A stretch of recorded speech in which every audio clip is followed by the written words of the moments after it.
2023 is going to be a big year for the Mandoverse, and fans have been chomping at the bit for Mandalorian Season 3 and Ahsoka leaks and rumours. Well, prepare yourselves, because it's actually the other show we're getting next year that looks like it's going to have the bigger impact.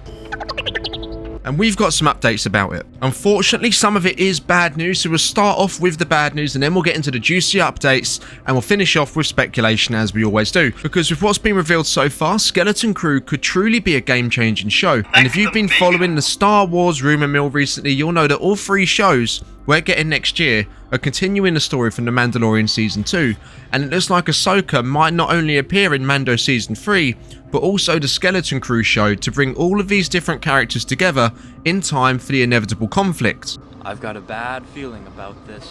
Between all of the heroes we've met so far in this timeline and the Empire and Thrawn, and maybe some new potential threats emerging that we've never seen in Star Wars before. Now, before we get into the sugar and spice of it all, we need to talk about some issues that have been going on behind the scenes and whether this will have a knock-on effect for the shows that are going to follow. And it comes from a new report from Making Star Wars, who are incredibly good with their Star Wars scoops and information. So it's said with the Skeleton Crew show there have actually been some problems going on behind the scenes. Now, this is something we don't hear too much about with the Star Wars Disney Plus shows. That's more confined to the movies at the moment. However, this new report does come out and say that Skeleton Crew has had its fair share of problems, and you have to ask yourself, why could that be? Well, Jon Favreau and Dave Filoni have done most of the Star Wars Disney Plus shows, all but Obi-Wan Kenobi and Andor. And with Skeleton Crew, that's not a Jon and Dave project, that's done by Jon Watts, the director for the 3 Marvel Spider-Man films. It's worth noting that at least some of the crew members working on Skeleton Crew have also worked on the other Star Wars projects as well,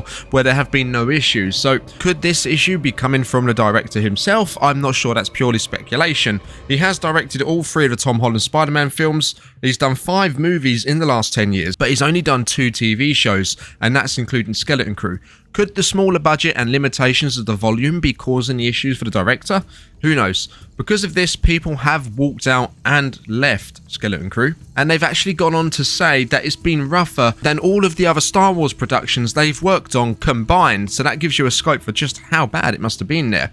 Some said they will never come back and return to Star Wars to work on any other projects. I felt a great disturbance in the Force.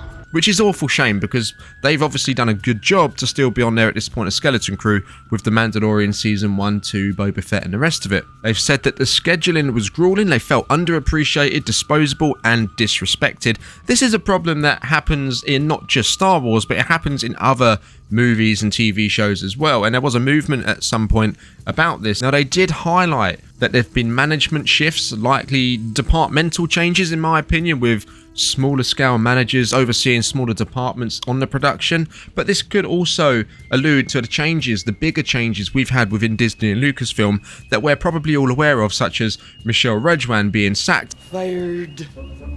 But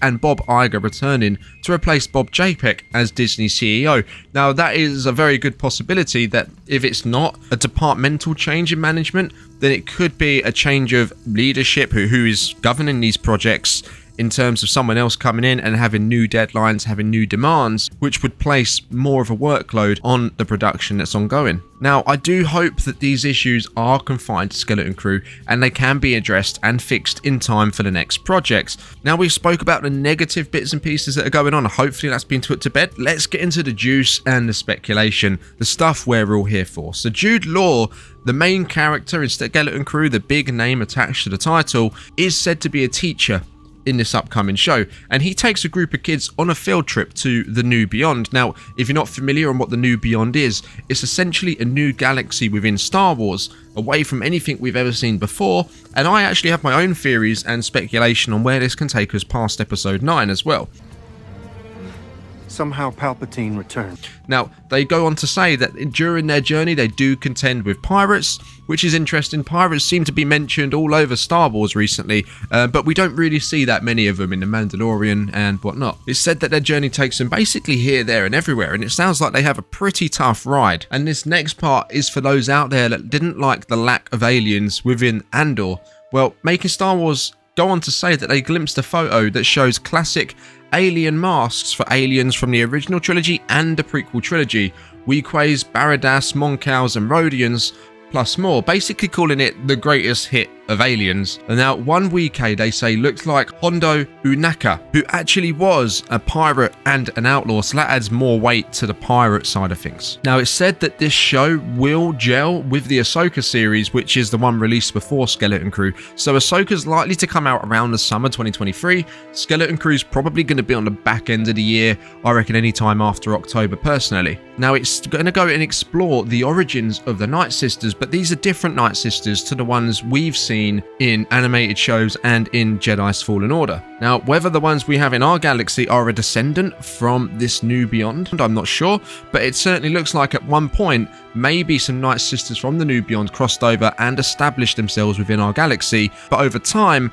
have come to lost contact with this new Beyond. Now, the report for making Star Wars does finish off by saying that regardless of the issues that have gone on with production, the actual show itself is fine and it will not suffer because of low morale and everything that's gone on in between. It's great. It's gonna be great. That's gonna be great. It's gonna be great. That's gonna be great. But I guess it is really yet to be seen if this is the start of issues on the Disney Plus side. Whether this change of management that's happened, whether we know about it or not, has had a direct influence on that is yet to be seen. We know historically Star Wars movies under Disney have suffered with production issues, the hiring and firing of directors, writers, and it's fair to say that Star Wars has had its fair share of issues when it comes to the movie side of things. I'm just hoping this doesn't carry on to Disney Plus. I'm optimistic. I can't wait to see what 2023 brings for us. In the space of 12 months in 2023, we're going to double our Mandoverse slate for Star Wars content. Currently, we've got the Book of Boba Fett and 2 seasons of The Mandalorian. Well, come next year, we're going to have another 3 shows to add to that. So it's really going to push the story forwards.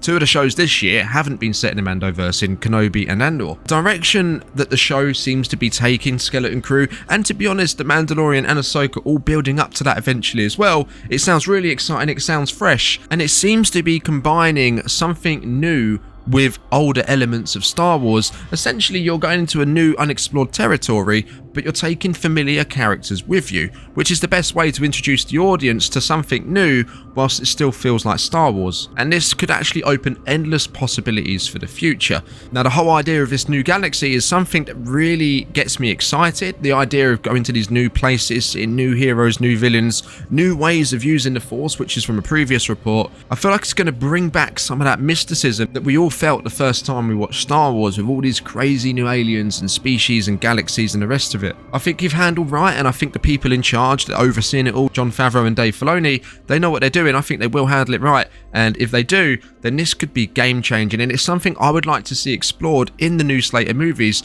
that are set to commence in 2025, continuing the stories of the sequel characters. Guys, are you worried about the issues the Skeleton Crew has faced? Are you worried about that transferring over into, let's say, Mandalorian Season 4? Or are you pretty sure that Jon and Dave have managed to steer the ship clear and it will be pretty consistent with what we have at the moment?